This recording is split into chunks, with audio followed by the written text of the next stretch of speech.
What they made me to do at my blesser's funeral in Zim, it has left me traumatized. Good morning, ladies and gentlemen. Welcome back to another episode here on African Confessions. The following story that you're going to be listening to, it comes from a translation of a message that I received. Please take note that when a family make their mokoti to do such a ritual on her boyfriend's or her husband's funeral, is either they wanted to carry the spirit of her husband because maybe they might deem her to be too beautiful and they would not want her to get married again, or they'll be thinking that she had something to do with the death of their son. So it has happened before. The message, it was translated for us by one of our admin, and it reads like this. Hello, how are you? Please post my story. I am South African and I am aged 43 years old now. I live a nice life. I'm happy. I go to different countries for vacations and I am married. I have beautiful kids and I have a husband, but he's much younger than I am. But I don't have peace. I am traumatized. Inside, there is this trauma that I've never shared with no soul at all. There is no South African that knows about my trauma. I've been keeping this story to myself. Even my own mother, she died without hearing about it.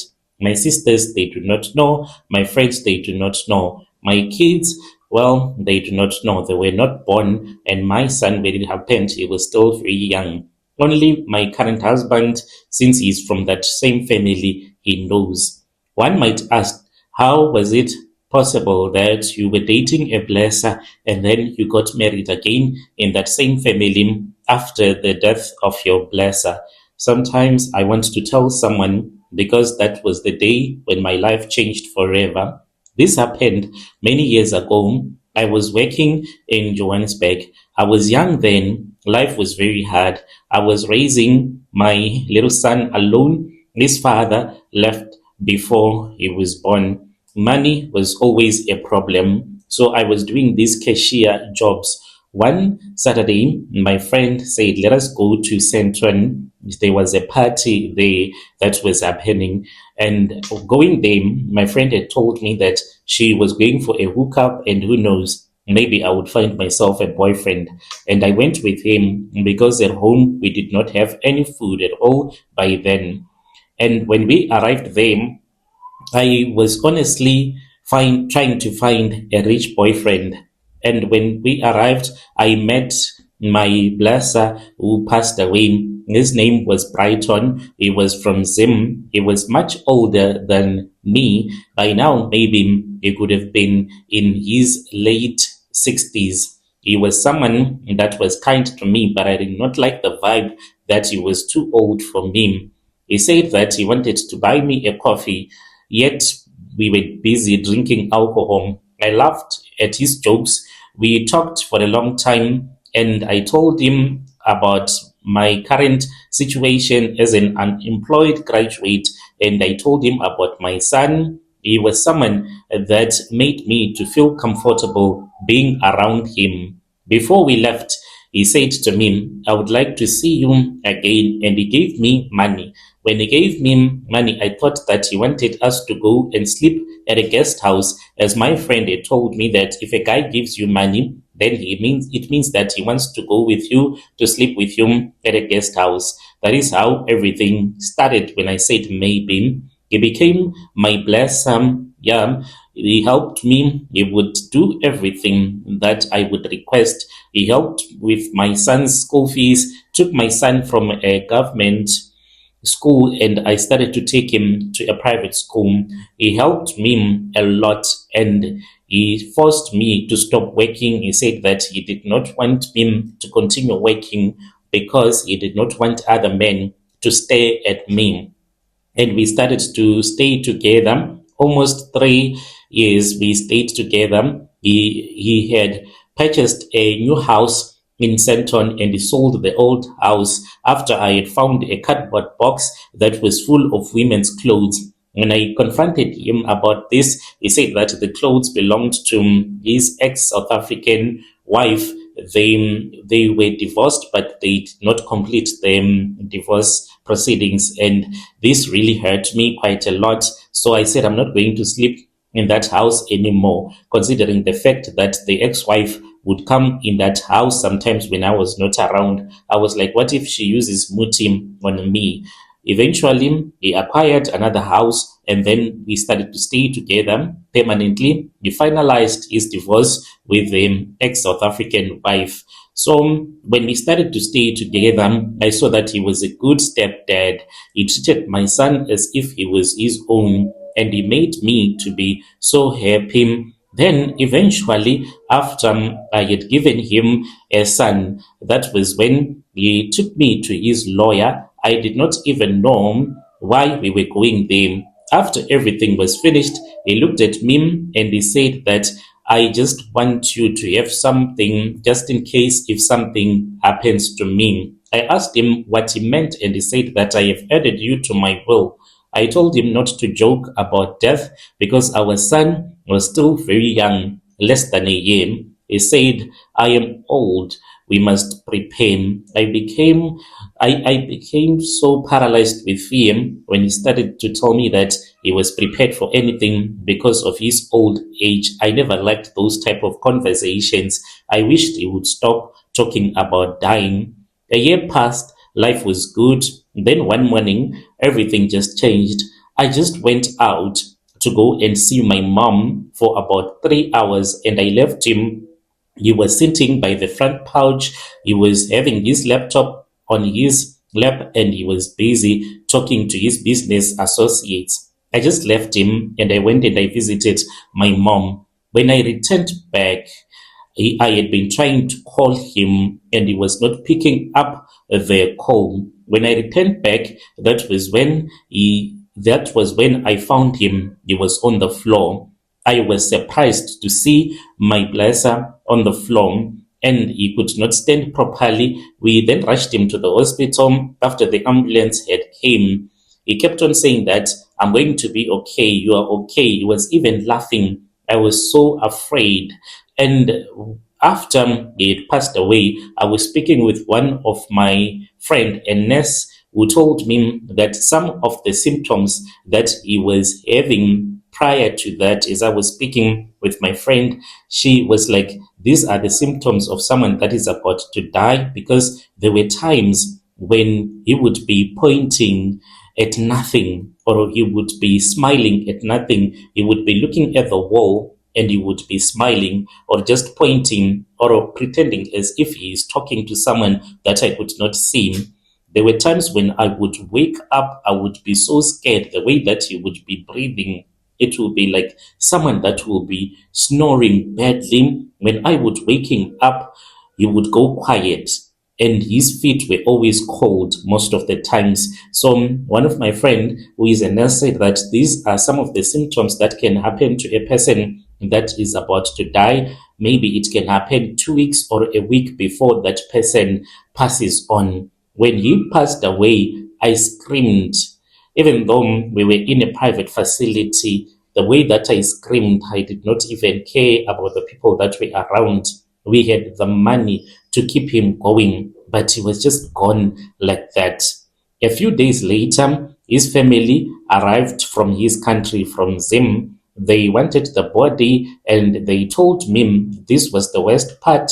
I thought that he was going to be buried here in South Africa, and they told me that the funeral was going to be held back in his country. It was my first time ever thinking about the consequences of dating someone from the outside, their grave being in another country, and in order for you to go and see their grave, you just don't drive them, you travel a very long distance. I was thinking about my son. I would want to show him the grave of his dad one day, but they were telling me that they wanted to rob me of that opportunity.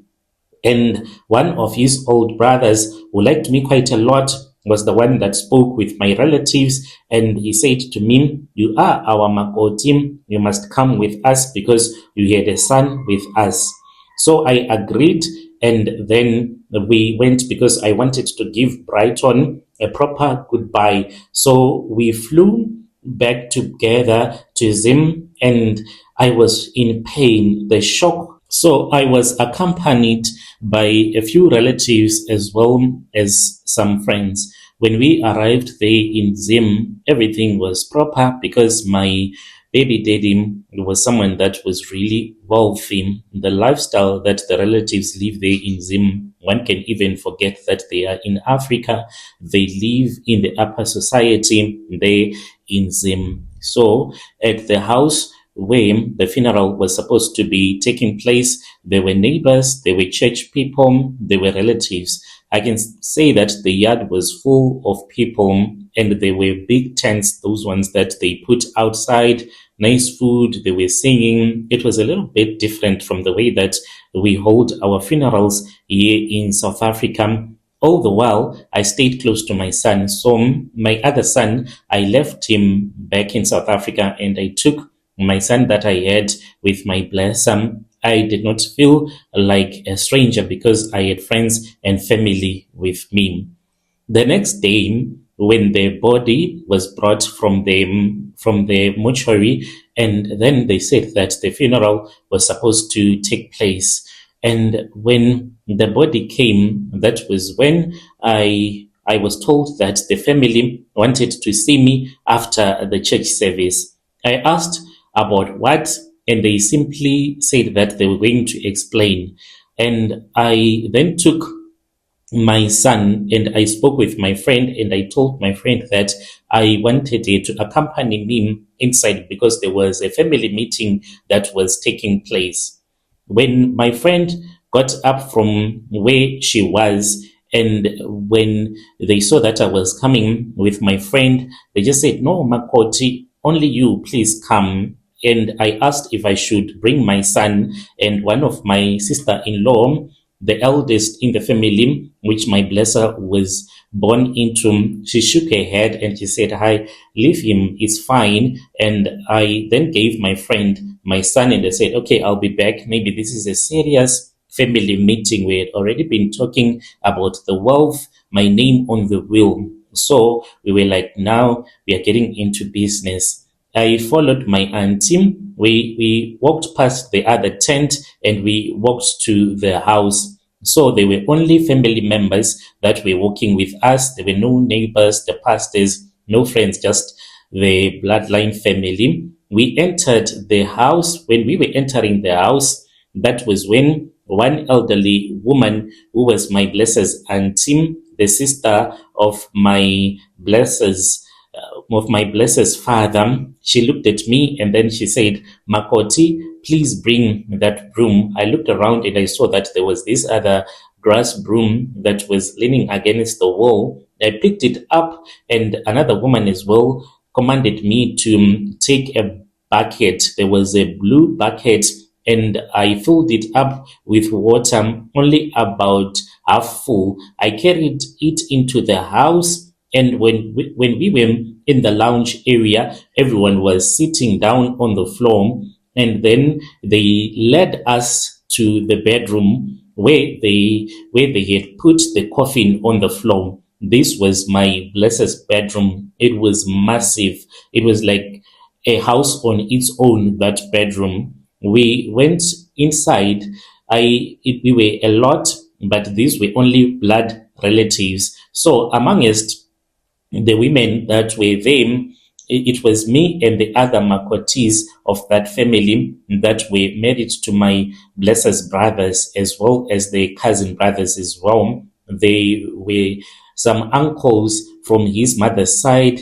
And when we were inside, I saw that the coffin, it was placed on the floor. I became traumatized when I saw the coffin, that it was on the floor, but it was totally closed, and it even had a blanket on top of it.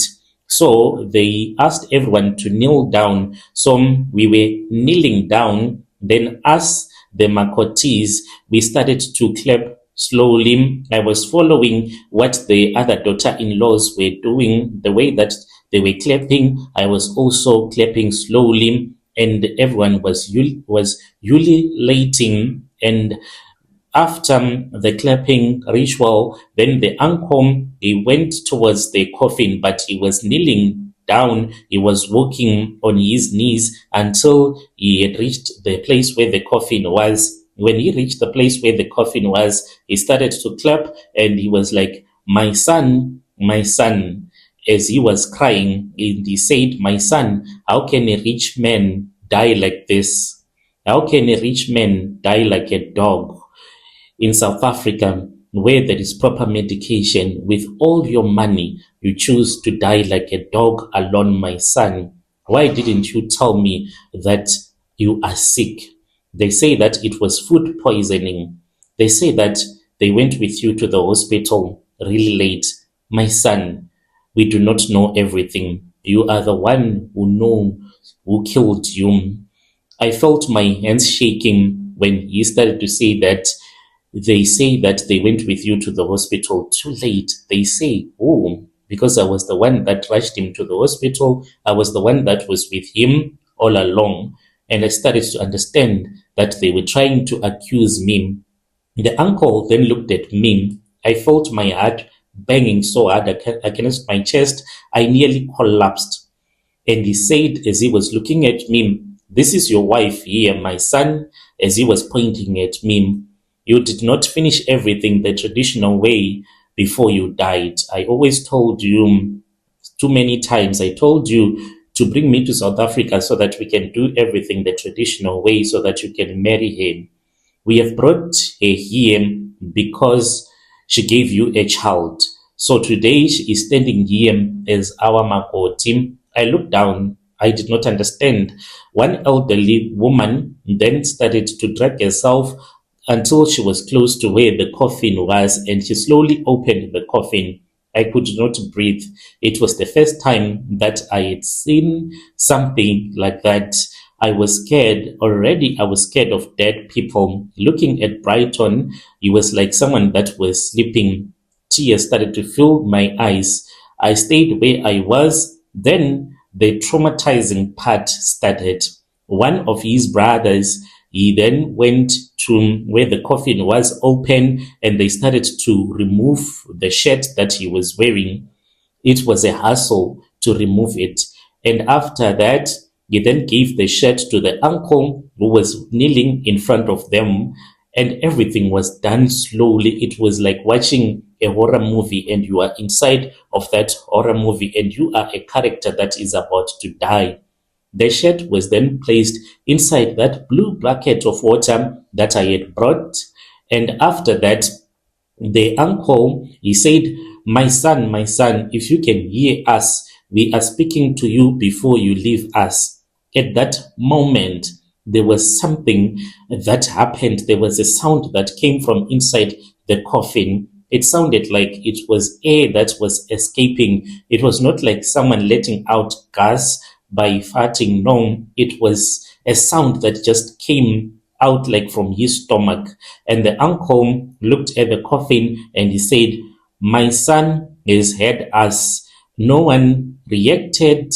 They just looked at each other, and I was scared to hear a sound coming out of the coffin. The uncle then continued and he said, your wife is here with us. She is saying that she has nothing to do with your death. She will speak for herself.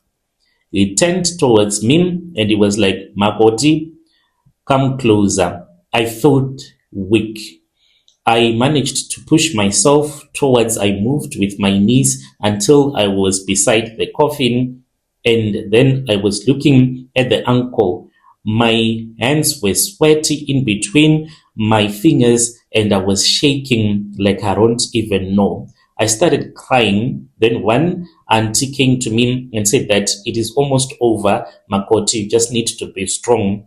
The uncle then pointed at that blue bucket and he said that, okay, Makoti, bring her close to this bucket. When they took me close to where that bucket was, then the uncle lifted that wet shirt from the water and he started to squeeze it gently. Some of the words that he said, I can't remember because I was in a state of shock. I just wanted to run away. But I was like, if I run away, what is going to happen next. I am in Zim right now. Then, after he had squeezed it gently, he passed it on to my brother-in-law, who went and he dressed the dead body using that same shirt. It was really traumatizing to watch people dress up a dead person, someone that you used to share the same bed with. I avoided looking at him as his lifeless body was being made to do that. And when it was done, that was when they brought the bucket again in front of me. By then, I wanted to collapse. And the uncle then said that I was supposed to put my hands over the bucket. I was shaking by then. I could not even keep my hands in the air because I was so nervous watching a dead body in front of me. And the uncle then said, "You need to speak." And I started to tell my blessum that I loved him and I never wanted him to die and I never gave him anything to harm him. I never planned his death and I came into his life with love and I was standing there telling the truth. And then the uncle said it is okay. They waited, maybe, I don't know, they were waiting for my blesser to respond.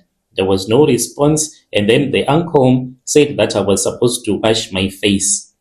To wash my face, I asked, "This is the water that you have used to wash the shirt that he has been wearing ever since he came from the mortuary. You want me to wear it?" And they said that, "Yes, I have to do it." I used both hands. I splashed the water on my face, and when I was done, I was told to dip my hands into the water. I did as they had asked me to do, and then they said that I was supposed to shake them dry. This was when they had brought me close to the coffin again. By now, I was facing his body, and I was supposed to shake them dry on top of his face. So the water, they landed on Brighton's face directly. I was closing my eyes because I was afraid to look at him. So after I was done, the uncle then started clapping and said that they had heard my words, and he stepped back. Then the elderly women, they closed the coffin, and one by one, everyone stood up, and us, the Makotis, we were made to clap. And the uncle then told me that whatever that had happened in that room, it was supposed to stay in that room. My legs felt weak when we then went to the lounge area. When we were in the lounge area, that was when we started to discuss about his inheritance. It was really shocking. They have traumatized me. Now we are talking about the inheritance. They told me, and we discussed about the businesses that he had in Tanzania, in his country, as well as in Dubai, as well as his offices that are here in South Africa. By then, I did not even listen to anything. I did not even care about anything. I was just traumatized about what had happened. After the funeral, we stayed in Zim for 2 more days. Whenever I would close my eyes, I would have that trauma scene, Brighton lying in that coffin. I would keep on thinking about it. Nobody in my family asked me about the meeting. Really, I just told my friends that we were talking about the inheritance, and the family had agreed that I was supposed to be the director for the South African companies, and his other friend, Tawanda, that was already in South Africa, as well as Simpiwe. He was going to assist me so that I can get to know what it means to direct a company. My friend was like, "How? That is so great. This family, they're not even making things hard for you." But my friend did not even know that this was what had happened behind closed doors. So my young brother, my younger brother-in-law, he was already studying at a university in South Africa. When we returned back to SA, I don't know what happened, but I started to speak with him much more often. I started to have sexual dreams. At night, I would have these nice, pleasant sexual dreams. where I would be sleeping with my blessed's younger brother. Eventually, I started to invite him into the house and we started to make love with each other. We only slept for about 2 times and I realized that I had fallen pregnant for him. Eventually, that is how I got married to my blessed brother. And what would happen is that whenever I would have a dream about Brighton, my late blesser, he would be smiling at me. And when I would ask him, why is he smiling? He would point towards my back where I would see his young brother that I had been sleeping with. I told my friend that I was sleeping with my late blesser's brother. She was shocked because he was still very young. He is 10 years younger than I am. Eventually, we got married and we moved in with each other. To this very day, it really confuses me how I ended up falling for a man that is 10 years younger than I am. And I'm thinking that the ritual that they did to me, it is what made me to fall in love with my blessed brother. I don't know why they did it. And that is why I have come here, so that if there is anyone who understands same culture, they can assist me.